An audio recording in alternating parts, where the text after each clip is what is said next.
아침을 여는 뉴스7 8월 31일 오늘의 주요 소식입니다. LG에너지솔루션이 연내에 계획했던 기업 공개가 미뤄질 가능성이 커지고 있습니다. LG에너지솔루션은 GM 전기차 리콜 사태의 불확실성이 해소된 뒤 상장 추진 여부를 결정하겠다는 방침인 것으로 알려졌습니다. LG에너지솔루션은 30일 IPO를 지속 추진할지 여부에 대해 GM 리콜 조치 방안, 시장 상황 등을 종합적으로 면밀히 검토한 후 10월까지 결정해 시장과 소통할 것이라고 밝혔습니다. 연내 상장을 목표로 하던 LG에너지솔루션이 보류 가능성을 시사한 것은 이번이 처음입니다.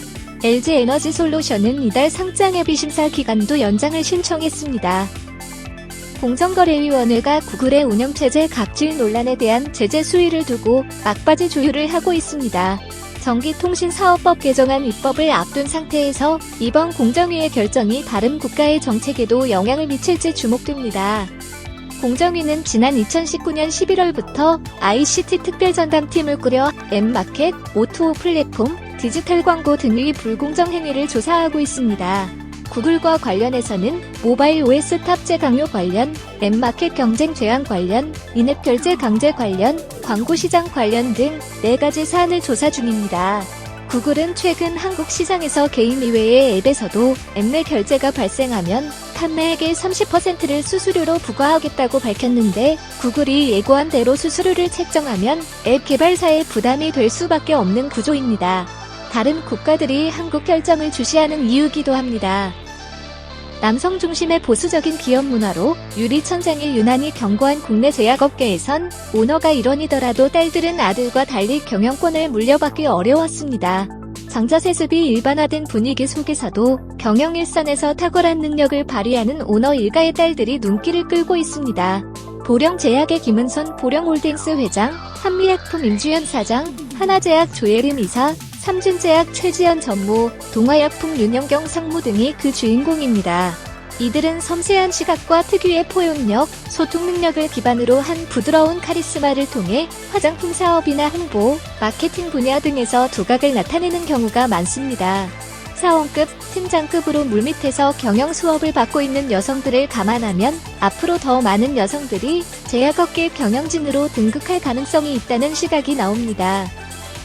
금융당국이 은행권 가계부채 관리 수위를 역대급으로 끌어올리면서 급파장이 여신업계의 카드론까지 확산되고 있습니다. 금융당국이 은행권 신규 신용대출 길이 막히자 제2금융권으로 수요가 몰리는 풍선 효과를 차단하기 위해 차주별 총부채 원리금 상환 비율 규제까지 조기에 적용할지 여부에 관심이 집중되고 있습니다. 30일 금융감독원은 은행권에 이어 최근 여신금융협회에 카드론 총량을 조절하라는 구두 지도를 내렸습니다. 카드론은 신용카드 회사나 그 회사와 제휴를 맺은 은행에서 카드 회원에게 신용도, 카드 이용 실적에 따라 대출을 내주는 금융상품입니다.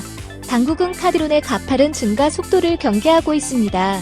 7대 전업카드사 카드론 잔액은 2019년 29조 1,071억 원에서 2020년 32조 464억 원으로 매년 증가세를 기록 중입니다.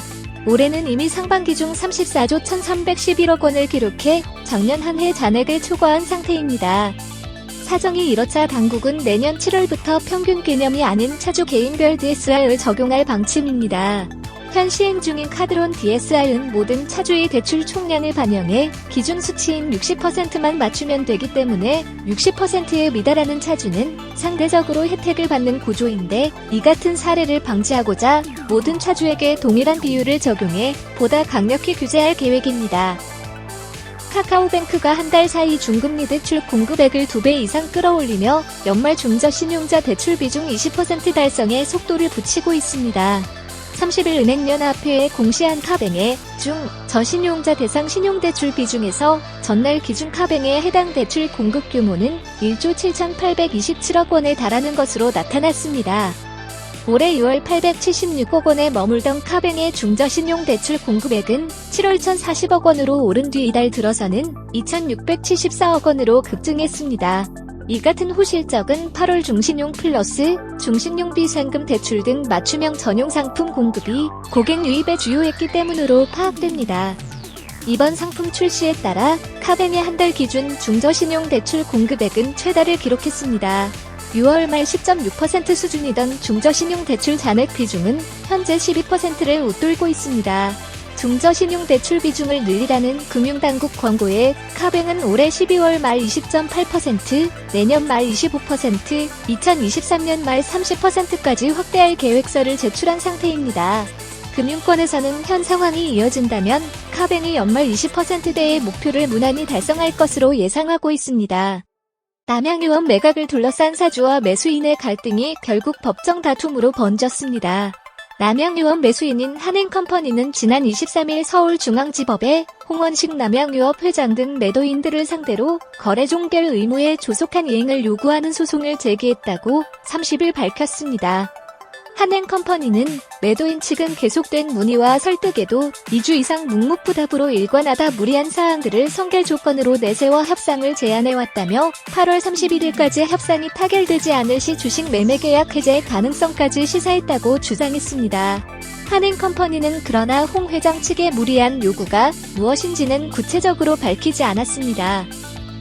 제페토 속 한강공원에 문을 연 CU 제페토 한강점에는 CU의 자체 브랜드인 헤이루 팝콘, 델라페 음료, 땡드 프랑빵 등이 진열되어 있습니다. CU 캐릭터인 헤이루 프렌즈의 대학생 직원 하루가 계산대에서 고객을 맞이합니다. 매장 1층에는 즉석 조리 라면을 먹을 수 있는 공간과 버스킹 무대가 마련돼 있는데 이곳에서 춤과 노래를 직접 즐길 수 있습니다. 루프톱에는 CU의 즉석 원두 커피인 겟커피 기계와 테이블, 의자가 놓였습니다. 메타버스는 가상 공간에서 나를 대변하는 아바타와 다른 아바타가 서로 소통 및 교류 활동을 통해 연결, 몰입, 경험이라는 가치를 공유하는데 이런 짜릿한 경험이 점점 더 많은 사람을 끌어당길 것이라는 관측입니다. 기사와 관련한 더 자세한 내용은 데일리 동방 홈페이지에서 확인할 수 있습니다.